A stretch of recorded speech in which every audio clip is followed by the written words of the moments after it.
Hi, welcome back to another episode of Small Bites. I'm Monique Champagne, a therapist here at The Gracious Mind.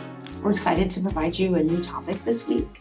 We're going to be talking about vision boards here on our YouTube video, and so this Wednesday, come join us on Instagram Live. We do this every week. We like to give you all one video per week on YouTube, and then you get to meet with us on Instagram and talk about your ideas that you had about this topic, some questions that may have come up for you, and you will see Karen this week talking on our Instagram Live on this specific topic about vision boards. So join us there.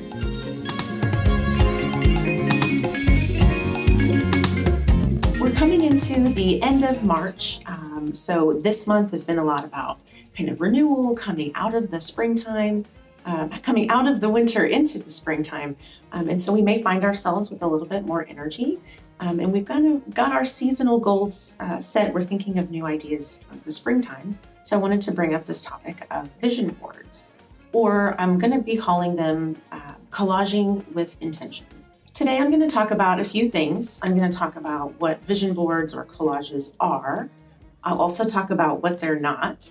And I'll give you an idea of some sort of structure of how to complete one. And then we'll give you a few extra tips and thoughts that may be helpful for you. And then next week, we start our journaling series. So next month, April, we're going to be talking a lot about self-expression.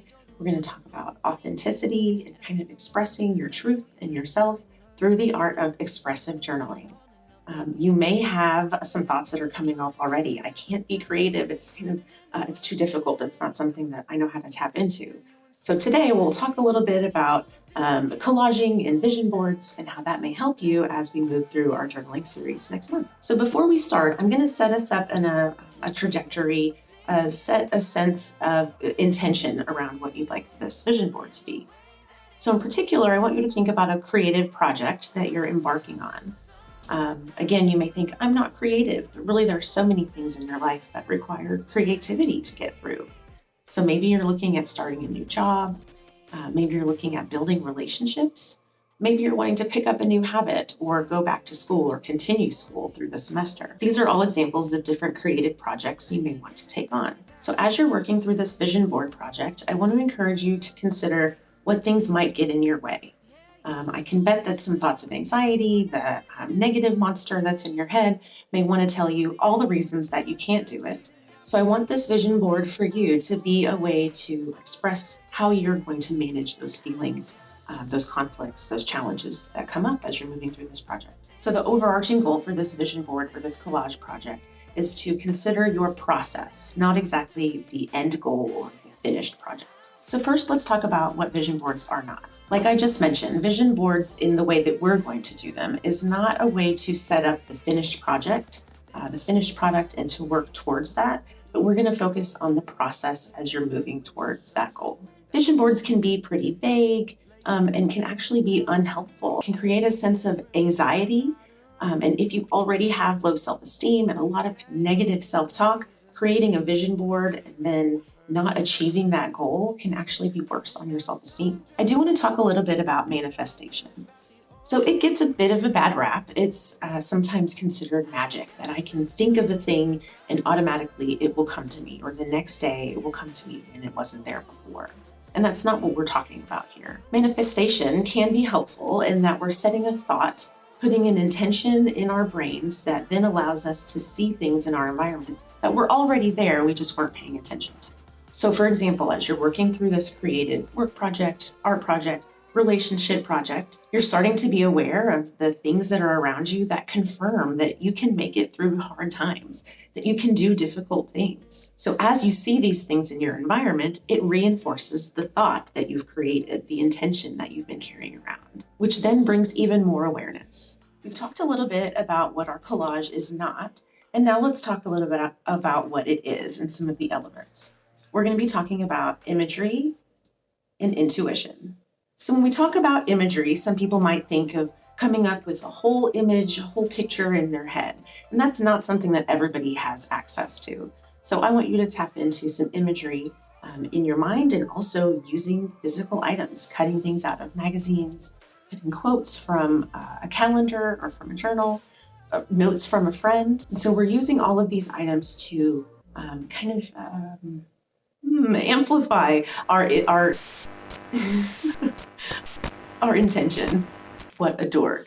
It's fine. Oh my God, this is fine. So one cool thing about imagery, and something that I want to encourage you to do, is to include as many of the senses as possible. So you want to pick colors that feel nice to you. If possible, maybe your favorite room spray, you can spray it on your collage. You may want to add textures that you have onto your collage as you're working. And our brains really like when we're able to pull in these different senses into our imagery. What it does is it activates lots of different neurons in our brain. So it takes on the smell of the room spray and the colors that you picked out for your vision board. And it lights up your whole brain. It's called global activation. By tapping into what our brain is doing, it's lighting up and kind of amplifying that intention. You're creating the increased awareness. So as you go out into the world, you're already aware of those things, and you're going to see more of those out in your life. So now I'm going to ask you to tap into your intuition. And what I mean by that is just picking colors and phrases and quotes that mean something to you, that bring you joy and that make you happy. In this way, we're not using the linear part of our brain that wants to make sense of things. And if that does come up, I want to encourage you to say, hey, I see you. I'm not using you right now. You're not helpful. I'm practicing. I'm picking things that are joyful for me without having to have some reason why.